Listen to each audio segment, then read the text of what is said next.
Open House seminars on economic inclusion.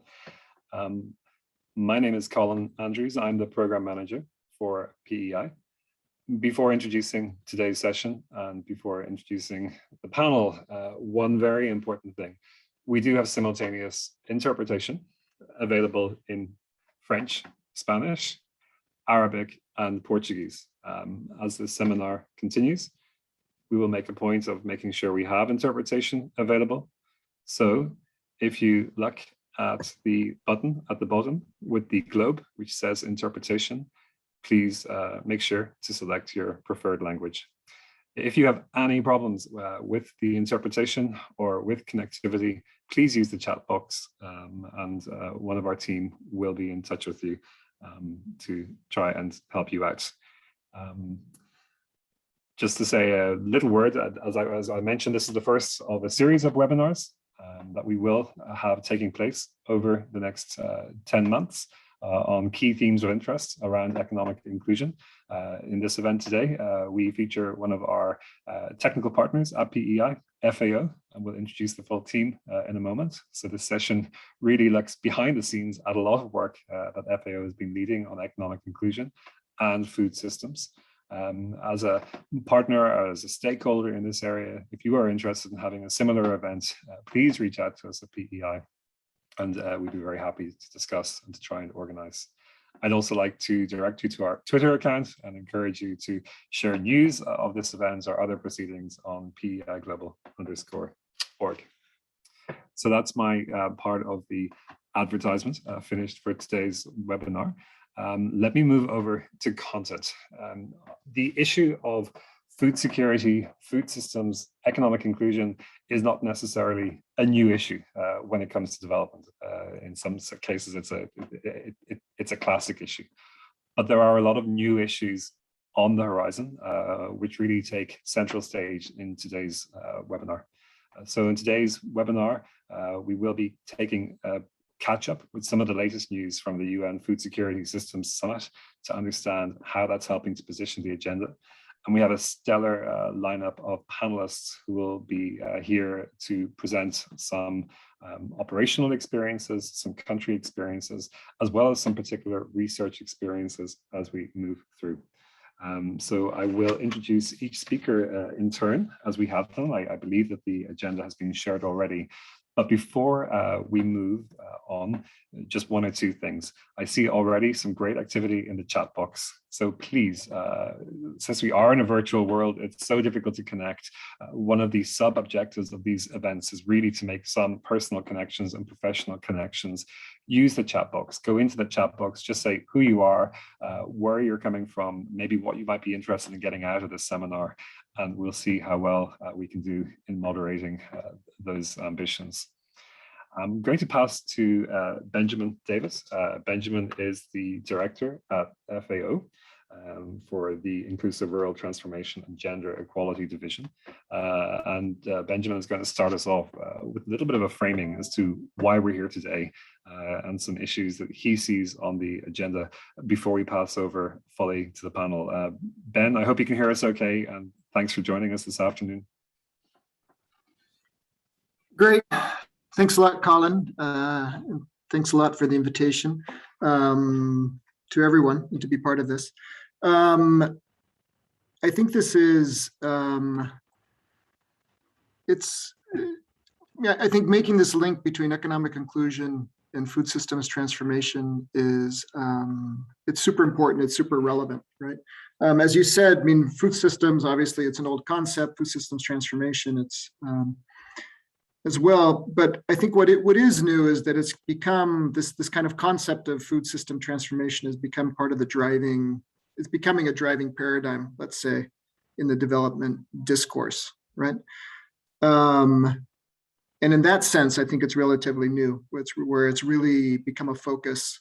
And I think it's become a focus, one, because it brings together, you know, the three dimensions of, let's say, sustainability, right? So focusing on the environment, environmental sustainability, nutrition, healthy diets, let's say nutrition sustainability, and the importance of both ending hunger as well as having healthy diets and reducing the impact of diet on, non-communicable diseases, et cetera, as well as the third in terms of welfare, eliminating poverty, reducing inequality, et cetera. But it brings these three together kind of within the realm of the food system, let's say, which is obviously, it's a central part of our everyday life, but it's particularly a central part of, let's say, economic growth and the economic systems of the least developed countries, the poorer countries, which are the countries that, let's say, we're most focused on in terms.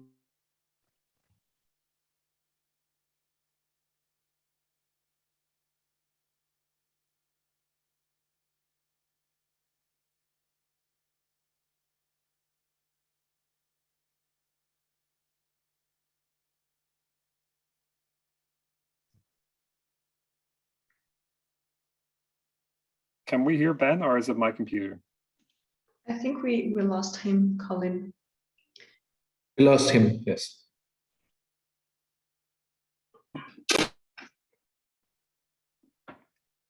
Well, Ben is in a very remote location in the heart of Rome. While we wait for Ben to get his connectivity back. I thought it was just me talking to myself, Ben, but back over to you. Okay, where did I leave you? You were talking about the driving paradigm, the three reasons, and the linkages, and after that you just disconnected maybe 60 seconds ago, Ben. Okay, sorry. Okay, so again, so let's say the three pillars of sustainability, but then brought together in the concept of the food system, and the food system, which is, it's obviously key to our everyday lives, to keep us going. But it's also fundamentally important to the question of economic development, economic growth, rural development, in particularly in least developed countries.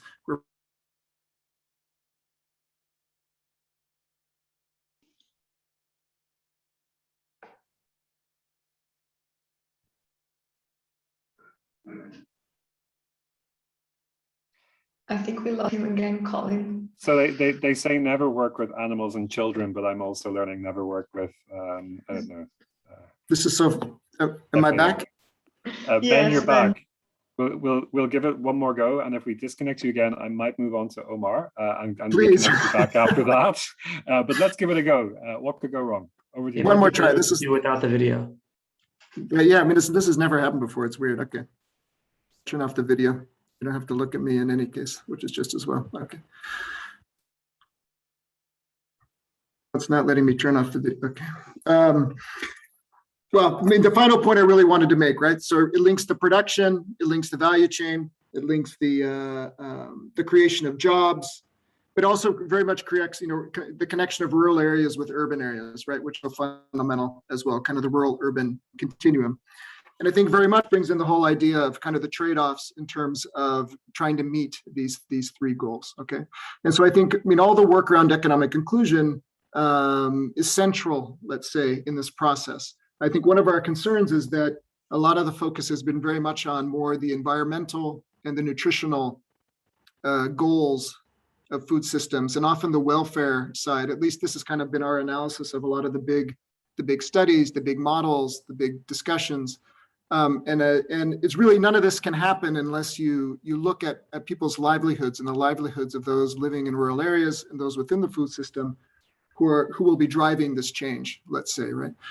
And so that's where I think the whole issue of economic inclusion is so important, right? Because unless it's an inclusive process, unless it's participatory, but unless it focuses on people's livelihoods and what's happening with people's livelihoods in that transition, then kind of the overall sustainability of food systems transformation, as well as the broader economic development of the country, will be placed in doubt, right? So for me, this really is a central element in this whole discussion and in the whole discussion of food systems transformation. I'll leave it with that, Colin, getting to the end. Thanks, Ben. We heard you. We hear you perfectly, and I will move on to Ben in just a moment. But Ben, while we have you just on the floor, the one question which comes up in these webinars is COVID-19 and the degree to which COVID-19 and coexistence with COVID-19 over the next time period. What are the implications for this agenda? And Ben, I wonder, would you mind just speaking to that in terms of how you're seeing this? Sure. No, I mean, I think, well, I mean, obviously there's a long answer and a short answer, right? I mean, COVID obviously it's illustrated and it's exacerbated kind of a lot of the structural, let's say, inequalities and the barriers that are keeping this from being an inclusive process of from having a more inclusive, let's say, food systems transformation, right? And I think it's highlighted the I mean, I think it's just really highlighted, well, on the one hand, just kind of the extreme importance of dealing with the issue of inclusiveness within the process of economic growth and within the process of food systems transformation. I mean, my fear is that it set us back, right? I mean, the whole thing with these big kind of crises is they can either, I mean, they can provide the moment for a transformational change, or they can set you back, a decade. And I had hopes at the beginning, and to be honest, more recently, I have fears for it's just setting us back. And so I think, I think in certain parts of the world, whether it's Latin America or other parts of the world, it's really it's taking us back in many dimensions, right? And it's undermining the focus on some of the other dimensions of sustainability, such as climate change and environmental sustainability. But again, it's also, and again, it's exacerbating these inequalities, which my fear is that it's going to put us on a lower trajectory into the future, right? And so it's going to make it even more difficult to make it an inclusive process, right? And unless we deal with that explicitly, then I think we're going to have troubles. And so I think that gets to the heart of economic inclusion and how we foster economic inclusion and what's necessary to bring about real economic inclusion. And thanks very much. Thanks very much for the opening, which I think really gives us a lot of hope and a lot of moments to reflect around driving paradigms and the degree to which this agenda stays on track or actually moves forward in a transformative way. I'm going to move over to our panelists. I'll introduce them all as they speak, but we do have a range of speakers today from FAO. We have Omar Benamor. We also have Dr. Atif Al-Shabarari. He is the Economic Inclusion Advisor with the Ministry of Social Solidarity and also the Program Director for the Forza program at Egypt. And we'll start with both of these presenters before moving on to take stock a little bit more on the evidence questions around this debate. And we'll be joined by Anthea Dallimore and Noemi Pache later on in the discussion. But first, let me move to the first block of discussion. Omar, I'm going to pass on over to you. You have been at the center of the coalface on debates with the food systems agenda, the Food Security Coalition, and where economic inclusion fits within this. So I think we're looking forward to some orientation from you and also some behind the scenes information of what's happening on this agenda and where partners can engage with your coalition. Thank you. Thank you, Colin. Thank you, everyone, and good morning or good afternoon, everyone. So the objective of my presentation is briefly to look at the linkages between economic inclusion program and transformation of food systems. Looking first at definition and context, and then really going a bit more into details of those interlinkages, and then focusing on the Food Systems Summit and how economic inclusion programs have been promoted in that summit and what will be the next steps. So without waiting further, I will move to the next slide. So just very quickly, for those who are not familiar with the definition of food systems, I just wanted to highlight a bit this.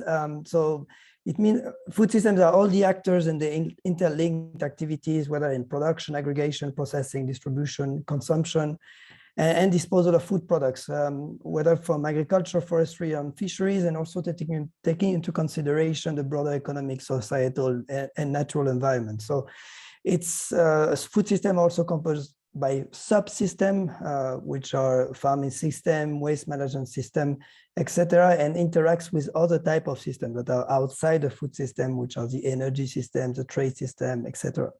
So a food system gives us a possibility to go beyond the focus on rural areas and on the agricultural transformation per se, and consider a more territorial approach and look at more specifically on the rural-urban linkages around the food. Consider also the local level and national and global governance. So as said, as Ben was saying, food system needs transformation. Very quickly, looking at some facts, we are still in a world where inequalities in access to healthy diets remain a fundamental problem. So as you can see, nearly 3 billion people are unable to afford a healthy diet. Agriculture is also responsible for up to 80% of biodiversity loss, and we continue to overuse increasingly scarce natural resources. We have a food system that contributes to or impacted by climate change. As you can see, it's a major source of greenhouse gas emissions, and we have over 1.1 billion people in moderate to extreme poverty living and working in rural areas. And generally, jobs in food system are considered as precarious or at risk, and the transformation, as Ben was saying, of food system are not always inclusive of the poorest. When we talk about transforming food system for poverty reduction and reducing inequalities, we have to keep in mind that we have around 4.5 billion people in the world that depend on food system for their jobs and livelihoods and along the rural-urban continuum. Food system provides more jobs than any other sectors in many countries, and it will remain in the future, especially for youth associated to the demographic growth. So when we talk about making efforts for inclusive food system transformation, we should be considering a focus on rural areas. As we said, like about 76% of the rural workers are extremely poor and engaged in agriculture. We have to focus on peri-urban and urban areas that are growing in terms of demographic growth. Whether you have a large amount of producers in peri-urban areas, processors, retailers, street food vendors, etc., or going into the, even talking about the people dealing with food waste reduction and management. We have to consider also the focus on fragile settings. As you know, by 2030, the number of people living in fragile settings is projected to reach 2.3 billion people. And which includes 80% of the global poor. And also we have to consider, of course, the current crisis of COVID-19, which has put around 35% of food system employment at risk. So looking at more into details of the linkages between economic inclusion program and food system transformation. So as we said already, let's say the transformation is not for promoting inclusivity of our food system is not something that is something that needs to be promoted, and economic inclusion support poor individual households and communities to increase their incomes and assets, and that's the reason why economic inclusion programs can play a key role in promoting inclusive and sustainable food system transformation in a context, as I said, where there's nothing inherently inclusive and sustainable about economic transformation. So when we talk about promoting economic inclusion program for transforming food system, the how is that we have generally two main pathways to get out of poverty within food system, including focusing on self and wage employment. So the first pathway is the agricultural pathway. So economic inclusion programs can reduce poverty by increasing the productive capacity of small-scale farmers, small-scale fishers, and to help them also to have a better access to food, but also supporting them by adopting climate smart practices, pushing forward for agroecology-centered approach. By supporting this type of economic inclusion program, we facilitate access to social security and agriculture insurance. The second pathway is around diversification pathway. So it's economic inclusion programs can support the diversification of livelihoods, especially for those who have a limited access to resources such as land, for example, and improve natural resource management, especially in the fishery sector or forestry. but also by facilitating transition to alternative source of income within the sustainable agri-food value chains. So it's more off-farm activities. So depending on the pathways, but also the type of food systems, and I would go back to this later on, and the access to natural resources and the potential value chain, economic inclusion requires different type of aspect, human capital accumulation, asset accumulations, access to markets, securing basic needs, access to infrastructures, quality basic services, etc. And this within a territorial approach. I think this is an element that is also important. Just very quickly, I just show you, like from the food system dashboard, a typology of food systems that exist. And I think it's very important to look at the differences between the typology in terms of production type, value chain type, food environment type, and looking at this more into detail and considering how we should design economic inclusion programs according to those typology of food systems. In terms of social protection, I think that it's a key element, and we should all agree. I mean, we all agree about this. I just wanted to highlight a few aspects of the importance of social protection in economic inclusion programs. In fact, social protection can play a role as an enhancer in protecting incomes against shocks and building capacities and capabilities that can further strengthen income strategies. But it's also an enabler for making the necessary investment to kickstart a further development income strategy. In fact, social protection can play a role in improving risk management, releasing liquidity and financial constraints, supporting productive and human capital accumulation, and also supporting reallocation of resources. Going beyond the social protection, but going back to economic inclusion program and food system, I have some key consideration to a knowledge gap that we can highlight. I guess we want to make here, by looking at understanding the linkages between economic inclusion program and food system, we want to make them more sustainable and efficient within the food system context. And then so the question is how to make economic inclusion program more sustainable and efficient.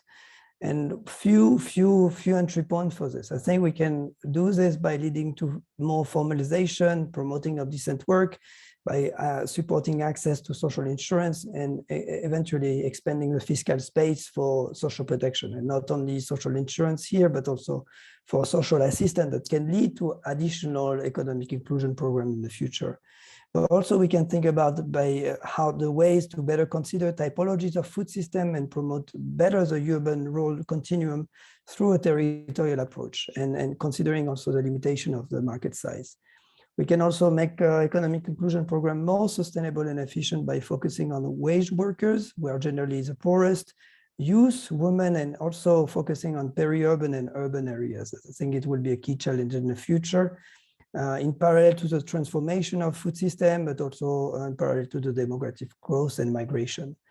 Also, we also have to better consider trade-offs, social, economic, and environmental one, and the sustainability of the development that we're promoting. Finally, I think also we could make economic inclusion program more sustainable and efficient within food system by scaling up those programs, institutionalizing them, and better improving coordination between ministries, but also between national government and local government. Again, more needs to be done to address those aspects in the design, implementation of those economic inclusion programs, but also in the measurement of the different impacts. Existing economic inclusion programs in food systems. So as you can see, if you can see in the State of Economic Inclusion report, we have a large heterogeneity in the substance of those programs. The current scale of economic inclusion programs in food system is still modest, and we need to work on scaling them up. So there's the opportunity of the Food System Summit.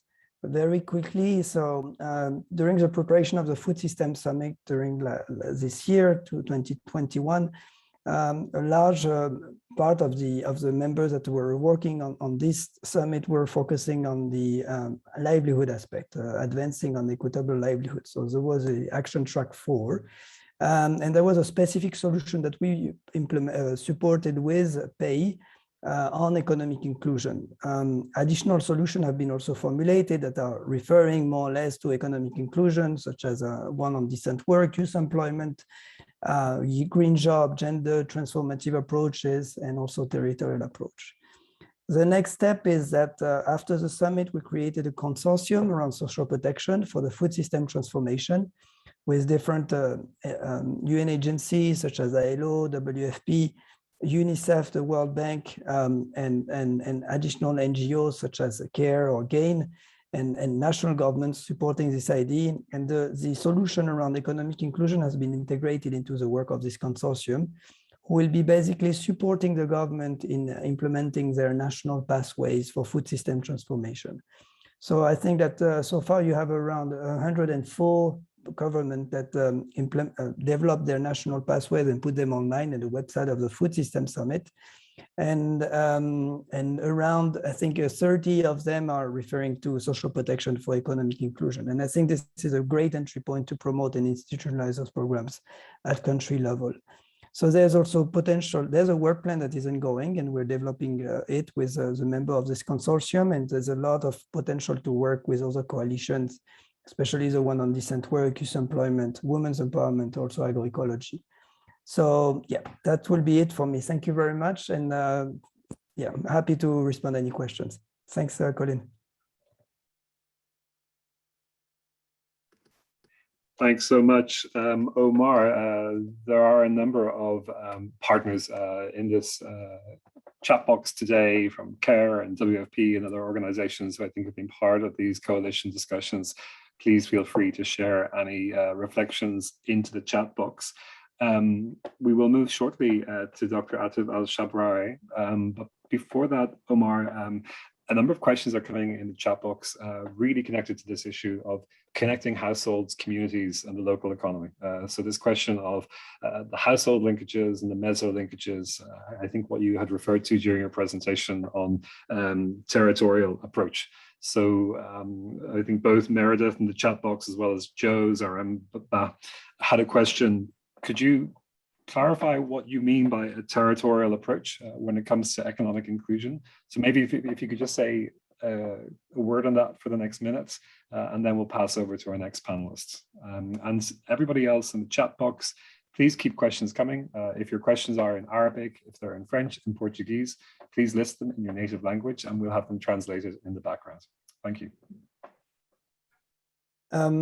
Shall I respond now, Colin, right? Yeah, just if you could take a minute, I think it's helpful as we move forward. No, very quickly, I think that it's the food system approach help us to kind of take into consideration that whether we talk about food, we should not focus only on the rural areas, but looking also at the continuum between rural and urban areas. And between those different areas, there's a large, there's territories that exist where we have to kind of have consider them when we design this type of economic inclusion programs, especially within food systems, because of the potentiality of some territories to increase food production, but also access to food and, I mean, diversify the health basket, but also looking at the livelihood aspect of it. So regarding also potential job creation within those territories. And that's why it's important also when we talk about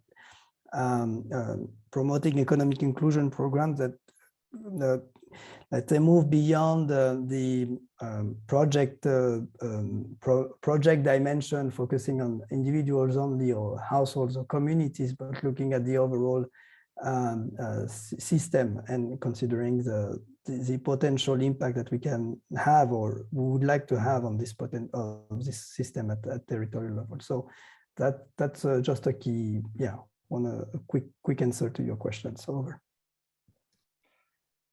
Thanks very much. I think it's a perfect segue to our next presentation from Egypt.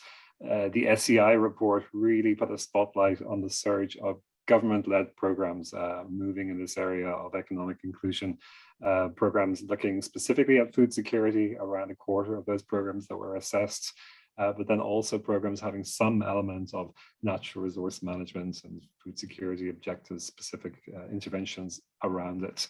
In today's webinar, we wanted to look at one of these government-led programs, and the experience of Egypt is really coming into focus.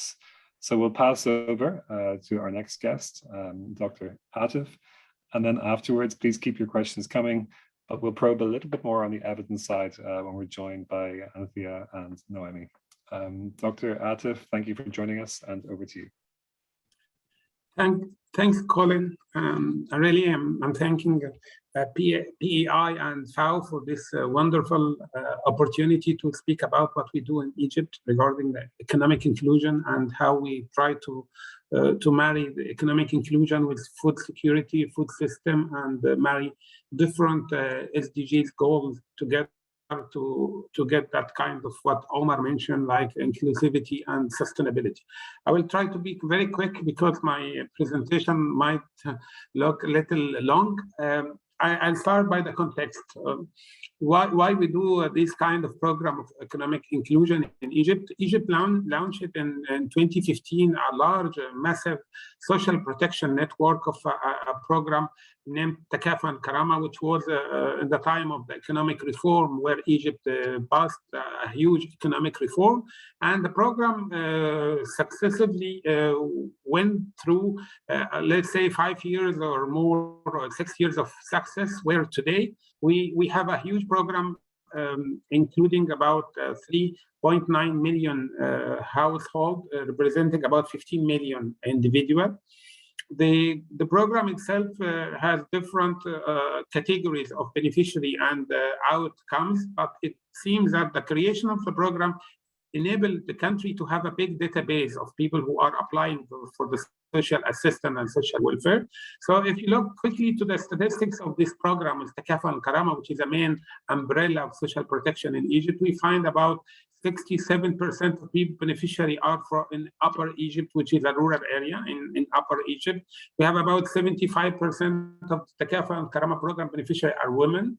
41% of them are in working age. So it is an opportunity to look within the social protection system to see who are able to work and why they are not working. That's why we came up with a program, we call it Forza. Forza in Arabic is an opportunity. If you look again for the statistics, we have 62% of people who are in this envelope of social protection are illiterate. We are spending about $1.3 billion for the welfare budget in Egypt, which is a tremendous amount of money. So if we look for the design of the Forza program, which is based on the social protection program, we look for this slide from left to right when we see the context that we have about a huge pool of people who are among them. We have a lot of unqualified, perhaps do not have the proper skills for the workplace, and they have the challenge, as I mentioned, that we also launched the program in early 2020 where COVID-19 was hitting. So we start to have this beneficiary where the mindset of beneficiary stayed a long time in welfare, so they have not the ability to think about looking for a job. We have the COVID-19, we have about this kind of low standard of education for them. And however, the opportunity we have the World Bank as support, and we have governmental leadership for the program. So the response of the program was as in the middle, that the creation of a unique ecosystem. So we deal with those people with kind of ecosystem where we married all the steps needed to empower people. Normally, if you see this right-hand graph, we have the database of the Takaful and Karama, which is currently has about 34 million individuals. We select among them the people who are, we invite them for a session, we call it behavior change, where we apply certain behavior economics nudge theory. We divided them into two groups, as Omar mentioned before my presentation, that we have wage employment and we have asset transfer. What we try to do, in fact, we try to innovate in our economic empowerment program in Egypt. That I will try to brief you quickly about what is the main reasons of having this program marrying the food system and how we are implementing what we call it ecosystem. If we look from left to right, This is the full process of the full map of the program. When we are preparing, we start by selecting the governorate. We do market rapid assessment, and this is very important. We come later on to say why we marry economic inclusion program with certain aspect like food system, because once we do the market rapid assessment for the area where we will empower people, we can look for the local opportunities, and particularly food, and in rural area we have the harvest, we have the agriculture activity, which we try to start on later on for the economic activities which we are proposing to people. So once we have this rapid market assessment, we go further and we select people, household,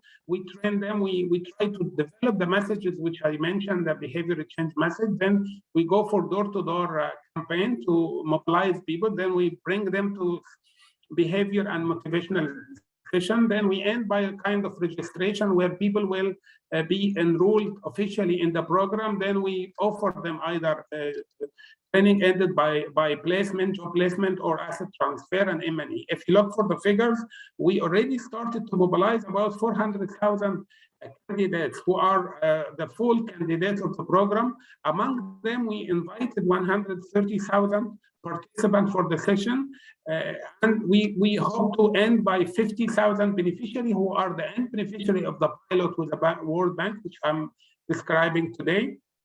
We have 50% of them should be youth, 30% women, and we have 5% people with disability. I try to give that kind of quick presentation of what we offer as a services in FOSA program. We start by selecting the beneficiary on the map, on the database, where we are localizing where we have the poverty pockets. However, we link the poverty pockets with quick rapid market assessment to identify what are the opportunities. Those people might have plenty of opportunities surrounding them, but they don't have the ability to identify. So we work on this.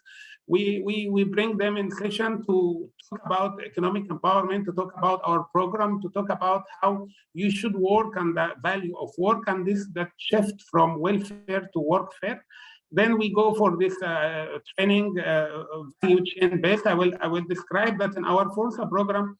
We try to exclusively marry the economic empowerment tool with value chain, either value chain individual initiative working in value chain, or production units where we can capitalize some local agricultural values which we can work on later on to make a collective or a group enterprise. Then we do a kind of network of volunteers, and we already start a platform where we can promote people, but promote also the recruitment process. To simplify, I have this chart, very simple to read it from left to right. We start by, if we have the journey of, we call it training ending by job placing. We don't try to make this qualifying training. We are focusing on the employing people, job placement. So we start by having a job offer somewhere. We look back to our data, to our database where we have the potential candidate. We go to mobilize them. We bring them in the session where we talk about the job and as I mentioned, the behavior change. Then we do the profiling, and we end by training and receiving the job. And in our scheme, we follow up the participant 3 to 6 months after the employment. So this is our first scheme. The second scheme we propose that in case we don't have the employment opportunities, we have the asset transfer, and we are starting differently here by the opportunity. We look for the economic opportunity. So we start by rapid market assessment where we will implement our program. We come back to our people in the database and mobilize them. We do the same, and here we give them the tool, and the tool here we talk about the value chain and production unit. We create some added value for the local opportunities, particularly agriculture opportunities. I can give some design choices like ecosystem based. So all our services, as I mentioned, 6 or 7 services are in chain. We use the social protection database, as I mentioned. We use the smart geographical coverage. We cover the whole territory. However, we start a pilot with 8 governorates as distributed in the Egyptian map, if you know the Egypt, and this is the Nile.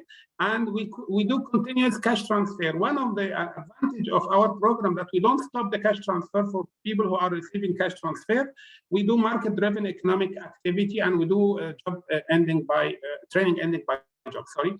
So this is a card or the map of the implementation. We have in the heart of our program is NGOs who are really the implementer, the implementing agency. We have our private sector as a major stakeholder of this economic inclusion program. We have also international partner, and particularly organizations who are helping, like World Bank, ILO, FAO, UNIDO, some embassies I will mention later on. And one of the point here that we marry also the volunteers member as integral part of the economic inclusion, and we do kind of decentralization. So we do decentralizing the program according to the different directorates. So geographically, in each governorate in Egypt, we have a local management of the program, so we don't work in a very centralized way. Some of the accomplishment, I will focus only in some of the accomplishment relevant to our session. So I will skip this and say until today we work in 8 governorates. We selecting people with whom we are working in 741 villages, mostly a rural area. We have 130,000 households who are invited to attend the session, and we will be ending within 1.5 months. So we will have the total amount of 130,000 representative households. We estimated to have 3,250 sessions. So each session will have between less than 40% due to the COVID-19 measures. We have no more than 40% in each session. We did about more than 100 public awareness sessions regarding the economic inclusion and economic empowerment initiative. We created a network, one network for social workers belonging to the ministry, where we have 400, mostly young. We have 27 empowering team in 27 governorates in Egypt. Currently, we have about 217 applicants from the NGOs who will be our partner. And we open or launched one blue-collar platform for recruiting and employing and marketing the product for the blue-collar people. I'll give some outcomes of our system. So in front of us, to the left hand, we did a small statistic survey in 2018 before launching Forza program officially. We asked 2,250 individuals, are you interested to work? Are you looking for a job? And the percentage was 85% of those people are not willing to work. They are not looking for a job. So the results after ending about 40,000 participants in the session, in the midway of the session, we have about 75% of participants desire or willing to be enrolled in the program. And this is a big success story for our behavior change session, where we designed a full-fledged behavior change based on nudge theory to nudge people to go for the program. The second point, which I like to mention, that we created also a national network of youth volunteers who are specialists in economic inclusion. So we have currently, we estimated to have 2,500 volunteers. In each governorate, we have a local network of volunteers who are trained to be advisor and mentor and M&E agents for us, who are not working for the Ministry of the Government. They are just volunteers with centralized network. Here I will stop quickly to show some example. Due to the time allocated to me, I wouldn't go for the whole program. Here we have one example of our economic empowerment scheme, which is based on the value chain. You know, in two neighbors villages in the north of Egyptian rural area, we give about 620 house and women. We give each of them 120 checks, and we give them the opportunity to work in chain. Imagine that we have 620 ladies who each of them will produce with their lying checks about 19 to 100 per day. So you might have an amount of between 50 to 40 to 50,000 eggs per day in a small chain of 620 ladies. So here we have, this is an NGO who's managing the project. The NGO is converting into really a central for egg collection and selling. We did another example, interesting example with partners like Care and Pepsi Cola, which was a kind of improving the food, let's say the productivity of agriculture crops, particularly potatoes. And the issue with them that we insisted with Care to have this kind of value chain. I mean, after the initiative was to enhance the productivity of the agriculture activity, we said together with a Pepsi Cola, with a company, to use those about 214 women become a provider for the potatoes for Pepsi Cola in Egypt, which is a first, and Pepsi Cola as taking very small farmers who are collecting together to be providers, and this kind of chain where we develop those families, and we push also with private sector to enable them to be part of the system. We have different examples, like we are launching with UNIDO a national initiative for what we call it traditional food industries, where a small competition is already ongoing currently to look for where people are, particularly household and home-based businesses who are doing the traditional food. How can we scale up them? How can we take them into a small business? We have two different collaborations successfully with the FAO. One was a TCP with amount of money given to the ministry to create some local value chains. So we did a small study in Egypt. Where are the opportunities for value chains? Where are the economic inclusion can tap on those opportunities? And we categorize kind of 12 value chains, and we start now to develop those sectors. We have a kind of generous grant from the Canadian government also for a grant to develop the same system of economic activity married with developed agricultural production in one governorate. So where we exert all the piloting of incubator and agriculture activities, which innovative. We have also kind of an pipeline with an agribusiness incubator.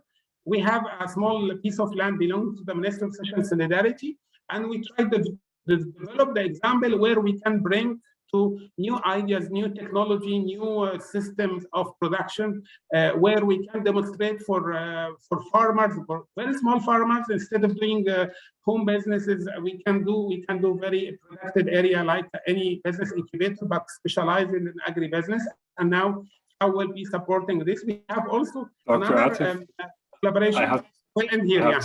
I have to maybe ask you to wrap up just in a minute. We have also a kind of collaboration to give capacity building for NGOs, our partner. As I mentioned, I will stop here by giving some key challenges and lessons. You know, the FORSA program is really giving kind of inclusive and sustainable way of thinking and marrying economic inclusion with food system and focusing, developing these ideas. I presented some. We do have kind of challenges. The first challenge might be the mindset of people who are getting charity. You know, the system of welfare, people in social protection might be lying down and depending on the welfare. Achieving sustainable behavior change of cash transfer people, as I mentioned, assuring the readiness of enough qualified NGOs. We are focusing in empowering and doing the capacity building for the NGOs to be our implementing agency. And last challenge, which assuring the successful implementation during COVID-19 crisis, which particularly is not a good time for creating jobs, but we try to fight against this. So the last lessons that we are trying to develop and to share with people, rethinking the institutionalizing setup with a Ministry of Social Solidarity, where this economic activity is purely economic, allowing a lot of partners who are out of the sphere of the social protection sphere. Rethinking the future enrollment of young people in working age in cash transfer program, where we are now trying to get them out, so why we get them in primary. Innovation, financial resources, and to make the sustainable of the program. I guess, thank you a lot. I stop here for the time, and I might have more questions to elaborate. Thanks, Colin, back to you.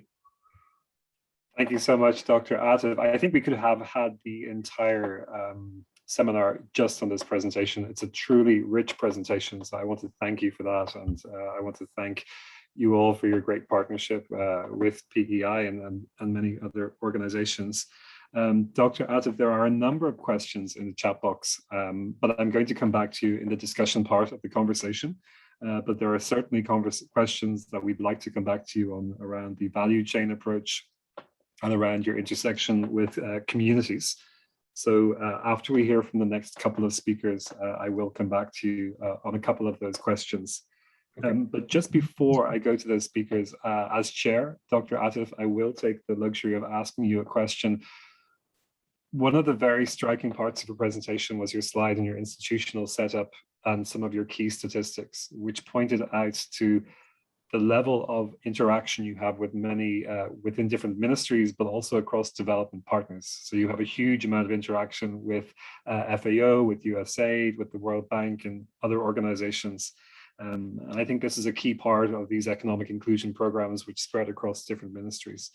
Dr. Atif, how do you manage to coordinate this agenda with so many different partners? So how do you manage to keep this agenda on track when you're dealing with so many organizations with different mandates and coordination mechanisms? Yeah, I guess that the work done previously by Her Excellency Dr. Niveen Qabash as a Minister of Social Solidarity, she was behind the creation of the Social Protection Program, where we have a strong database. Let's say first that we have a huge database, which is unique in Egypt. So a lot of partners are coming to the program because we've said one of the item, which is a platform for economic inclusion in the country. The second, that we try to be very innovative and open doors for all the ideas, and particularly for NGOs or for international organizations who are trying to do economic empowerment. I'll give you one example today. We have one of international organizations having a small grant, and they would like to implement in one governorate, but they need to get people. They need to mobilize people. They need to have this kind of mind shift change. So we are invited because we are now having certain, as French people say, atouts. Some of our ingredients of the program are attractive for the partner. Inside the program where we manage it in a small cell. We work tightly with Her Excellency Dr. Niveen, where we have this kind of opening with a small team in the ministry who is managing the international collaboration. So the program is open to all the international collaboration done by the ministry itself, but also putting our efforts to large portion of private sector and NGO partner. So we are lucky from one side, we got the international relation and exposure of the ministry and all the corps of the ministerial, but from our side, we do a lot of things, a lot of events with private sector and NGOs. So we are already attracting people to come and to make part. Once we are in the platform, we transform our Forza program in a small platform. So we now have different entities like M&E. We are all working in M&E. Perhaps in some projects you have a M&E department separate. We are all M&E members, but we are all also partnership members. So we have this kind of presence in 27 governorates in Egypt. So each of we have 3 governmental employees belong to the program in each governorate who are ambassadors. So they are looked for opportunities, and we are getting back the opportunity to the ministry, and we do this cycle of having, we manage the program in terms like a private sector company. I mean, sorry to say this, but looks like that. It is kind of outcomes, impact, measuring what we do, and it goes like this. I hope that helped your point. Sorry, thank you, Dr. Atif. It does. There is a question in the chat box. Will we be sharing these presentations? We will be sharing these presentations, especially this presentation on Egypt. There's so much rich information on it. But now we're going to move to the second part of the panel. So whereas with Omar and Dr. Atif, we tried to introduce some of these country perspectives, some of the sense of the operational details in moving to the scale. I'd like to introduce Anthea Dallimore. Anthea Dallimore is a researcher at the Center of Excellence in Food Security at the University of Western Cape. But we now have Anthea as well as Noemi Pache, and we'll shift our focus a little bit to considering the evidence agenda. The SEI report unpacked a lot of information on this, but we want to go specifically around the interlinkages with the food systems perspective. Dr. Anthea will provide some information on public works and PES programs, and then we'll shift over to Noemi to talk a little bit about experiences with unconditional cash transfers in the context of Zambia. Anthea, thank you so much for joining, and the floor is over to you. Thank you very much, Colin, and thank you also, Atu, for that really interesting presentation, and it segues nicely into the work that I've been working on with Professor May at the Centre of Excellence, and we've been working in partnership with FAO for the last 5 months, looking again at social protection and how it links to food systems and whether or not it can contribute to enhancing rural transformation. So part of the process of our engagement has been undertaking a literature review. So I just want to briefly share with everybody just a small aspect of that literature review. Again, as I said, we were looking at the role of social protection from a food systems perspective and how we can link that to rural transformation. We undertook a systematic approach to this. We tried to identify a series of search strings that we used to look through the literature. We included social protection terms. We included the term food system. We looked at particular outcomes that we're interested in, and we used the term impact evaluation because we were specifically looking for evidence that we could, mostly quantitative, but also qualitative evidence. The outcomes we were most interested in with regards to rural livelihoods was income and employment, and also environmental sustainability. In total, we shortlisted down to 35 papers, and we clustered our analysis around the different social protection instruments that emerged from the search.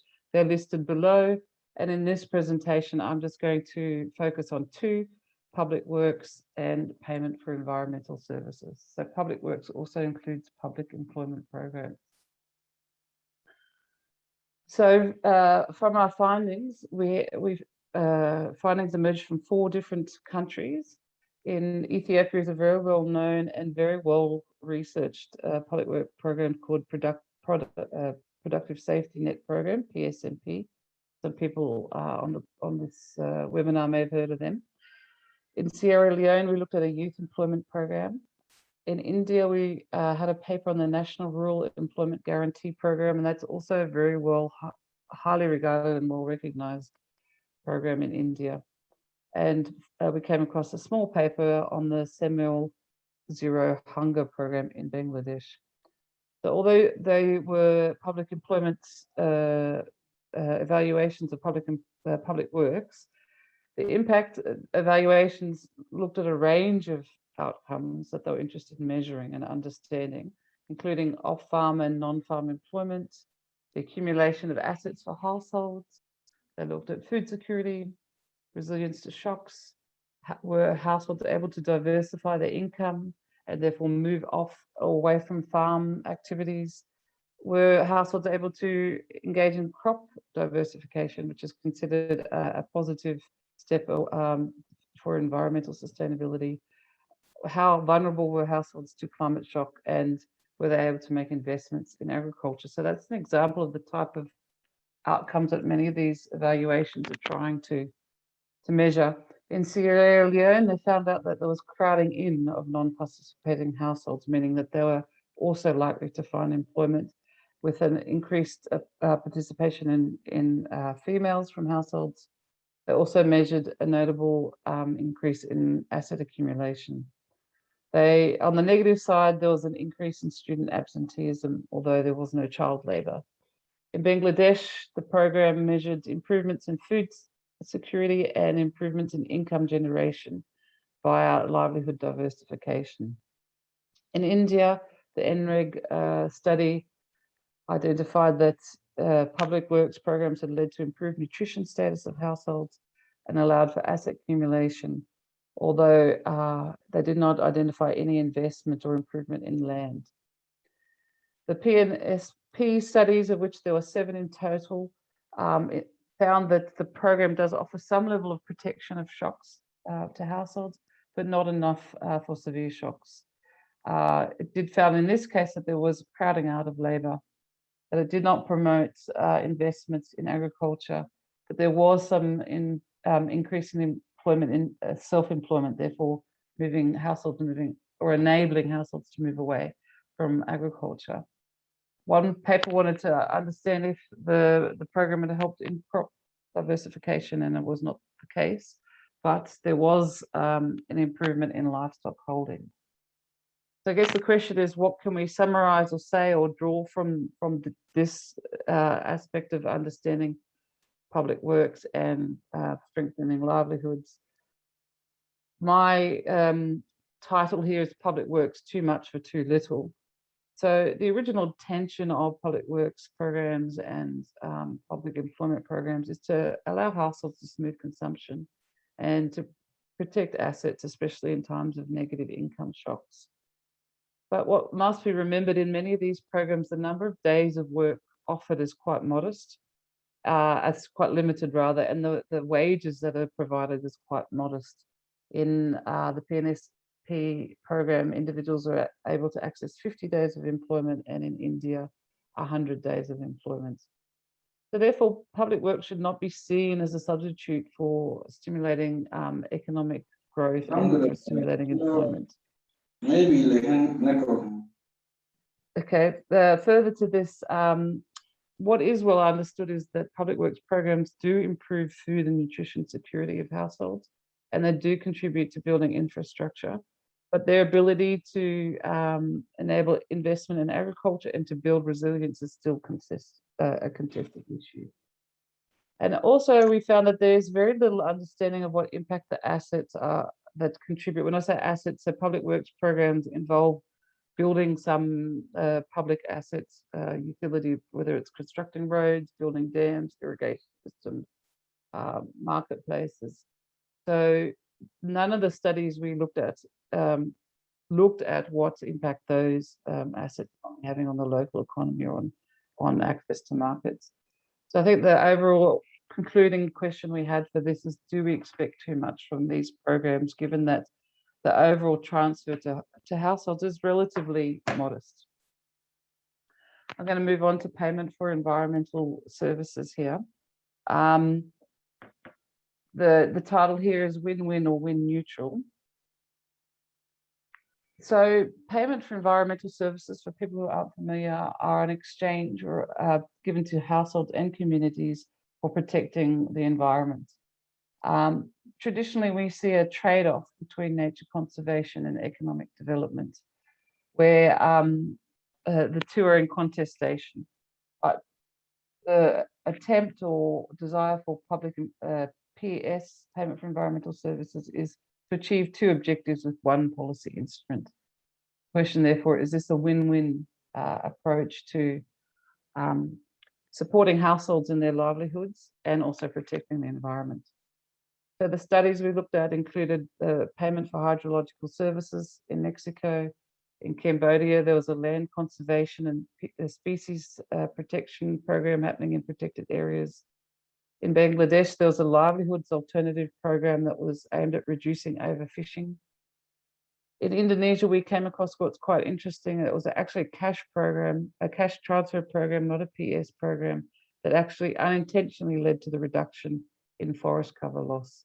And in Brazil, an evaluation of their Zero Hunger program, which is a large national program in Brazil, they examined whether or not that also had an impact on vegetation coverage. So some of the findings in Mexico, they found no significant effect on consumption of durable assets, household consumption and the accumulation of durable assets, although some level of improvement on the local poverty indicator. Regardless, there was some offsets of forest cover loss in that the rate of forest cover loss was reduced, although it was not stopped in total. In Cambodia, we found that households in protected areas were no worse off than households in the control area. There was some improvements in food and nutrition security and economic status. There were mixed results as to regards to the level of deforestation that they were trying to control. In Bangladesh, the program actually did have a very positive impact on replenishing fish stocks. The study, they focused on how households and household resilience responded to changing livelihood strategies. In this case, they found that it didn't help households to reduce negative coping mechanisms, but they were able to strengthen positive coping mechanisms. And over time, the households were able to strengthen resilience and food security. In Brazil, there were mixed findings of both impact on production and consumption. There's a limited impact on poverty and mixed impact in terms of the loss of vegetation cover. And the PKH program in Indonesia, the cash transfer program, was found to reduce forest cover loss by 30%. So what conclusions can we draw or from this look at the payment for environmental services? Payment, it must be remembered that PES relies on voluntary participation, and sometimes the level of participation within communities is lower than would be desired. In general, they've been found to have a positive impact on the environment, but the impact on livelihoods has been relatively modest. So therefore, the question is, do we temper our expectations and think of this more as a win neutral for protecting for environmental objectives and poverty alleviation, with us needing to temper our expectations for what it can do for poverty alleviation.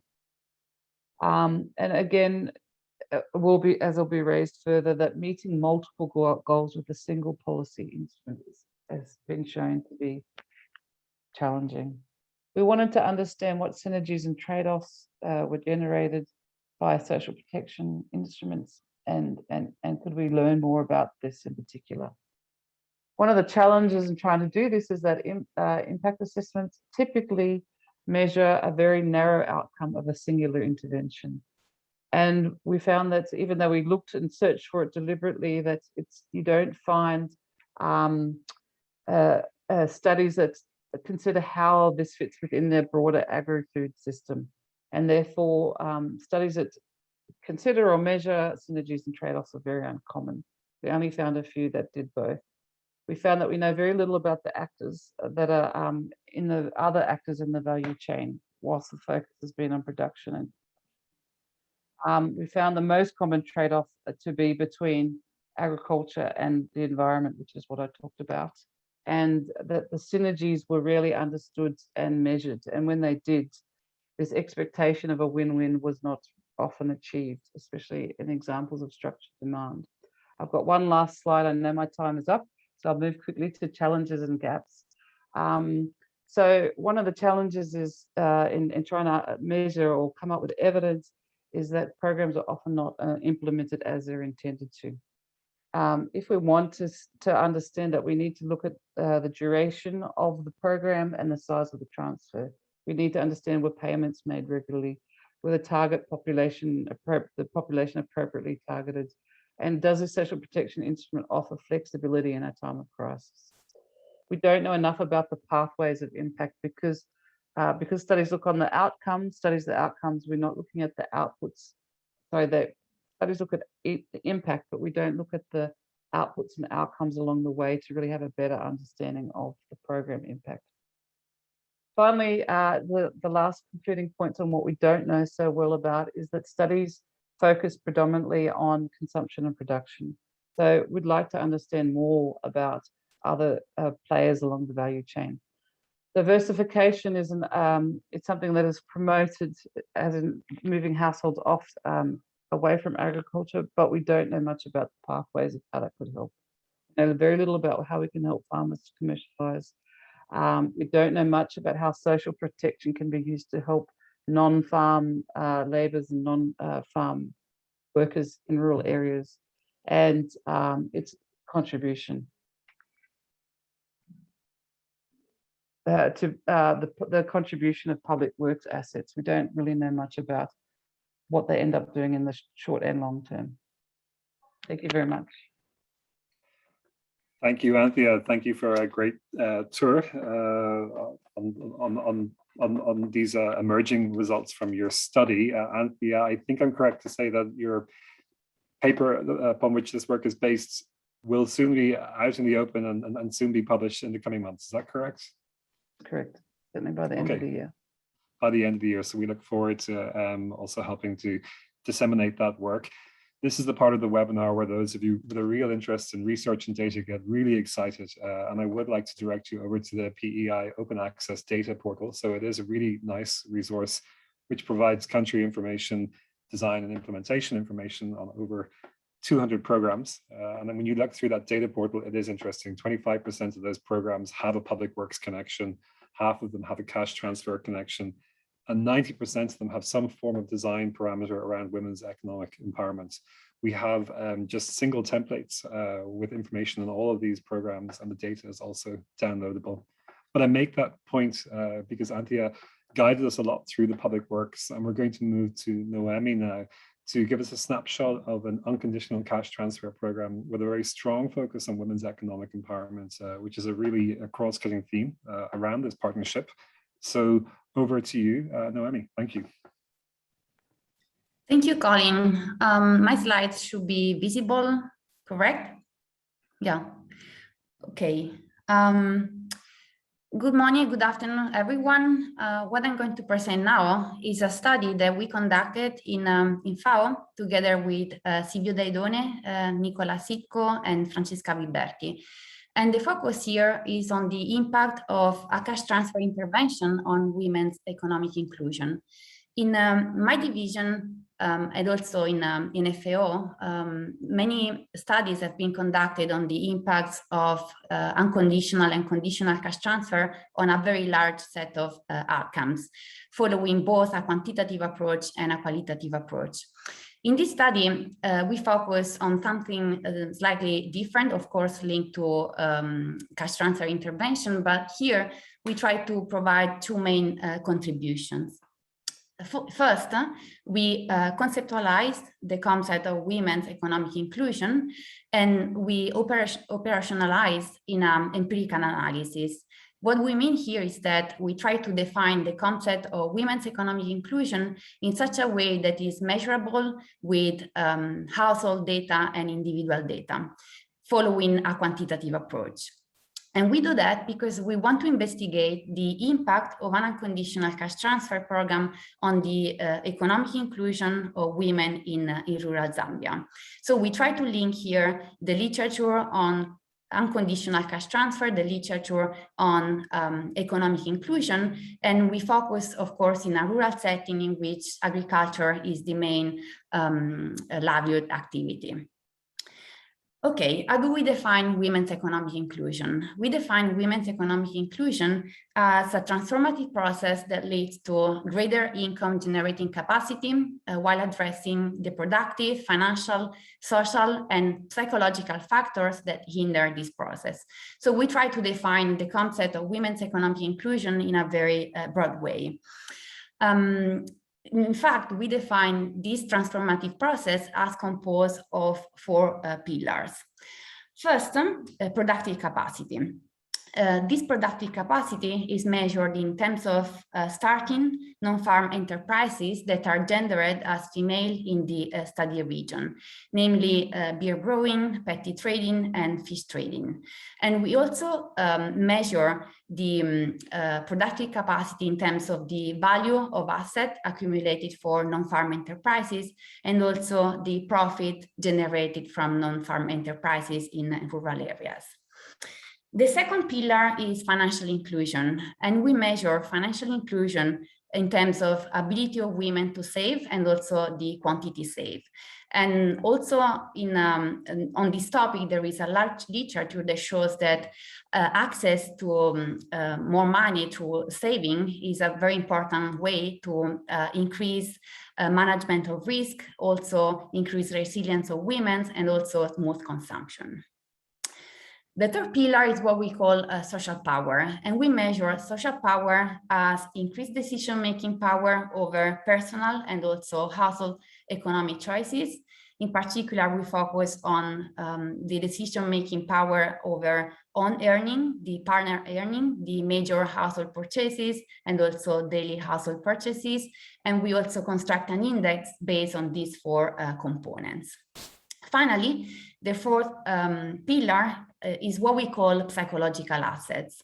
These psychological assets are measured in terms of changes in time preferences and also in terms of changes in expectation about the future. What we mean for time preferences is basically the subjective value attributed to present over future consumption. We focus on an unconditional cash transfer in rural Zambia. In particular, we focus on the child grant program, on the child grant model of the social cash transfer program. This program targets vulnerable households with children under 5 and provides a transfer that is equivalent to 27% of the household monthly expenditure. This is a quite generous program if compared with similar programs in the region. We use data from more than 2,500 households from 90 community welfare assistance committees that were randomly assigned to immediate or delayed participation to the program in 3 districts, the districts of Kalabo and Shangombo in the southwest region of the country, and the districts of Kaputa in the northeast region of the country. These 3 districts were selected looking at data on infant mortality, infant morbidity, and also looking at the data on morbidity, on wasting and stunting for children under 5. So basically, these data are from the most vulnerable and poor districts of the country.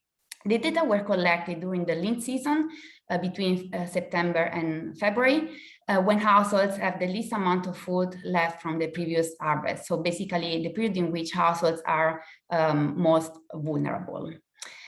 So the increasing literature on the impact of the unconditional cash transfer helped us to formulate several hypotheses. And these several hypotheses is that the unconditional cash transfer will have positive impacts on the 4 pillars of economic inclusion. But also, the recent literature suggests that what we call psychological assets can have a mediating role in increasing and also in reinforcing the impact of the unconditional cash transfer. So basically, we divided the analysis into 2 parts. First, we look at the direct impact of the unconditional cash transfer on each of the 4 pillars of economic inclusion. And we find strong evidence of direct impacts of the child grant program on the productive capacity, on financial inclusion, and on the psychological assets. Unfortunately, we didn't find any impact on women's social power. In the second part of the analysis, we look at the mediating role of the psychological assets. So basically, we look at whether the impact of the cash transfer is also mediated by the indirect effect of the psychological assets over productive capacity and financial inclusion. And for this part of the analysis, we find a strong evidence of indirect and mutually reinforcing relationship between changes in psychological assets and improvements in productive capacity and financial inclusions of beneficiaries. Just to conclude, what did we find, and what is the main take-home point? The child grant program has the potential to address different gender dimensions of poverty and vulnerability that increase inclusivity in food systems. However, the child grant program per se are not automatically empowering or transformative.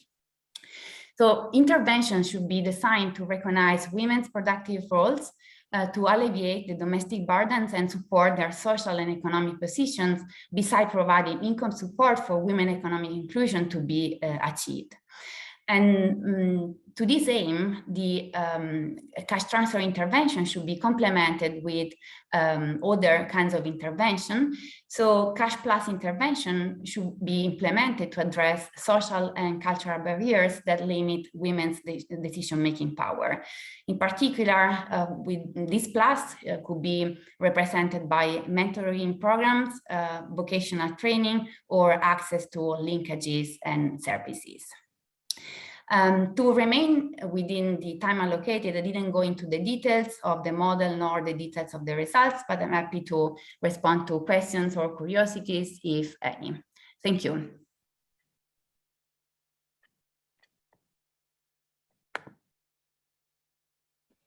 You're on mute, Colin. Thank you so much, Noemi. As a moderator, I've been trying to bring in some of the questions and answers as we move through the discussion.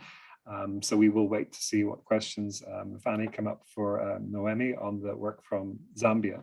But let me just open up. We have just less than 10 minutes. So I'm just going to go back just to one question with Anthea and with Dr. Atef as well. Let me start off with Dr. Atef. Many questions came up for you on the chat box, but the one question I will pick is around beneficiary selection. So how do you move from this large pool of potential beneficiaries that you have enrolled down to selecting the beneficiaries was one of the questions that came up. And then I'll follow that up with Anthea. A question over to you is, how do we fill these evidence gaps, particularly around value chains? So as a research community, we're probably quite comfortable on looking at the classic social protection interventions, but how do we look at the value chain? How do you scrutinize and look at results around those fronts, if you have any leads? We'll start off with Dr. Atef. Yeah, thanks, Colin, for the question. And I feel we have to understand that we based our program in using the database, a huge database the ministry owns.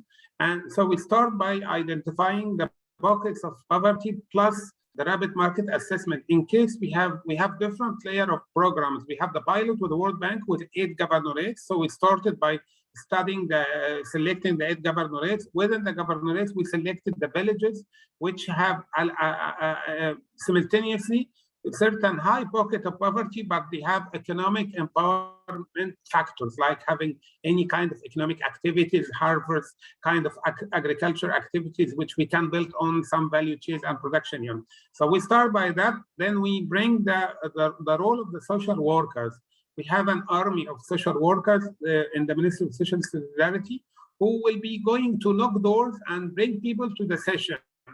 So the major trigger in the economic inclusion activities will be the message when the social worker will knock door to the lady, telling her that we have certain economic inclusion activity enrolled in some areas. Will be the behavior change session. So we bring them immediately to certain session where we talk about the work, the value of work, the need to use the opportunities which we are providing either by Forza program or other economic empowering activity. We did a small diary kind of mapping of the activities, economic activities, which is enrolled in the villages surrounding the lady. So we are bombarding the families with messages regarding the economic inclusion. So they come up later on either to elect one of the household to be the representative of the household for the economic empowerment, or sometimes the lady or the husband who will be enrolled. And then we don't close the door in Forza funded by the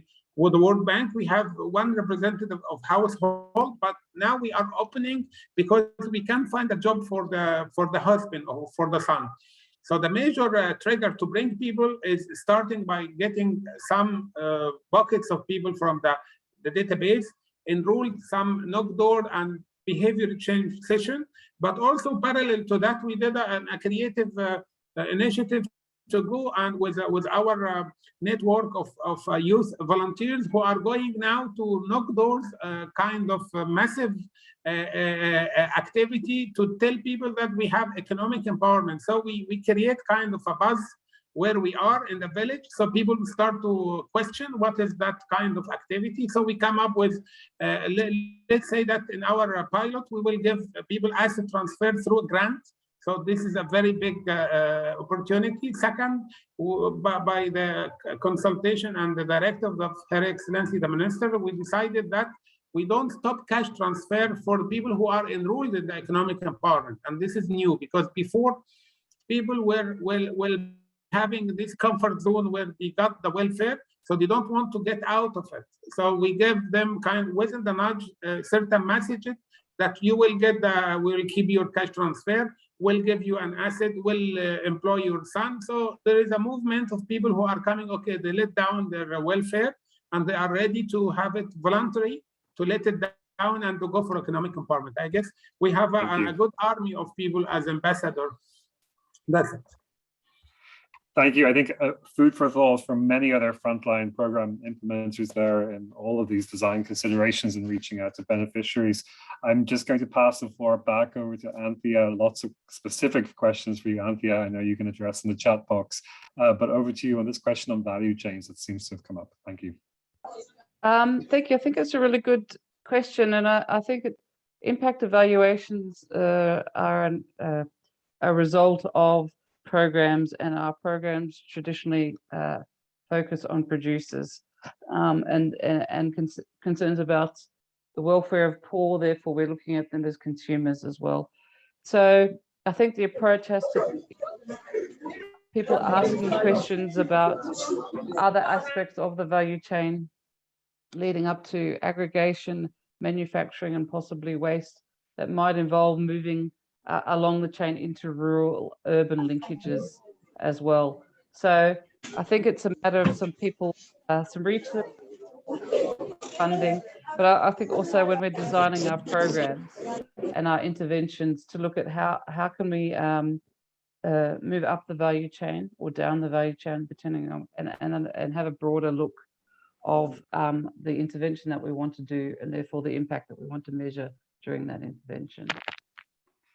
Thanks so much. I'm aware that we have lots of other questions. We also have Noemi and Omar on the line, but I would like to pass over to an FAO speaker just to wrap up this whole hour-and-a-half event. We will share information that has been presented today if people would like to have that information.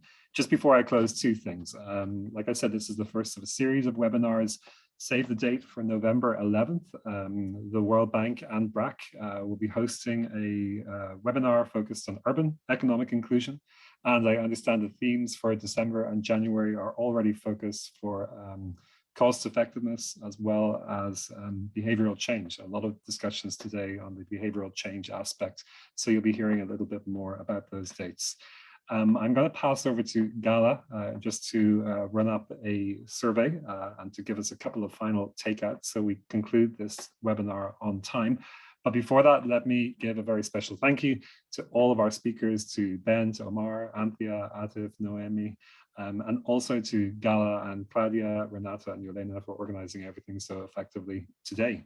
Let me pass over the floor to Gala and wish everybody a good afternoon, a good evening. Thank you. Thank you, Colin, and again to our panelists for the rich presentations and to the audience for the interesting discussion.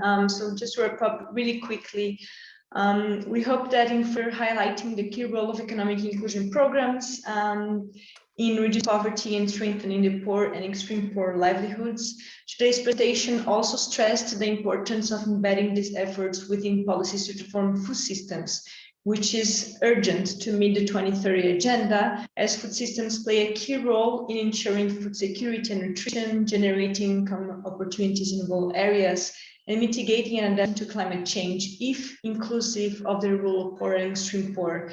And economic inclusion programs really have a great potential in ensuring that no one is left behind in these efforts. So the discussions today certainly provided a rich analysis as to both the potentials and the challenges in assessing and leveraging the role of economic inclusion programs in transforming food systems. And these takeaways will certainly contribute to the ongoing work the PEI is leading and developing around economic inclusion, and to inform areas of work for FAO and all PEI partners, including to support countries in scaling up their programs and in their efforts in implementing the national pathways to transform food systems. So let me take advantage to thank Colin, Claudia, and the PEI team for the extremely rich collaboration, and invite everyone to be attentive to the next webinars of the PEI Open House series. We will now have a quick Zoom poll with 2 questions that we ask to kindly respond before leaving the webinar. Thanks so much.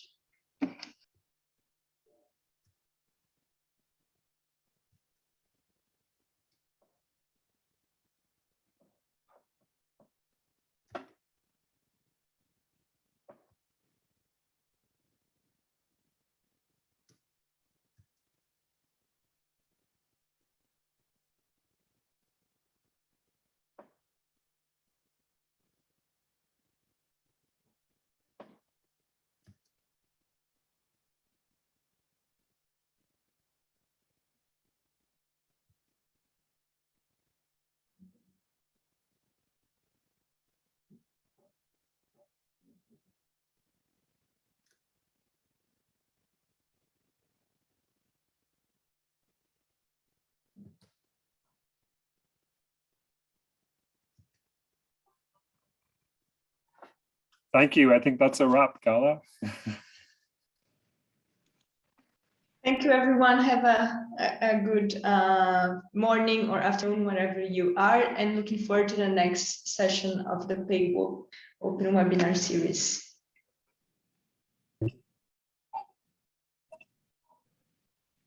Thank you.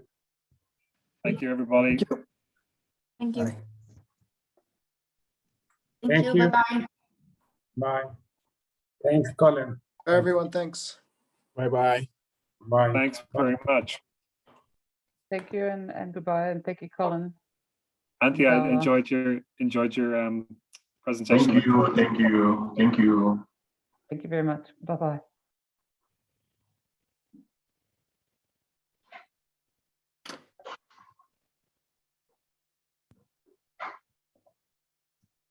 And thank you to our interpreters. How terrible of me. That's the most important people I forgot to thank. If you're still there, thank you.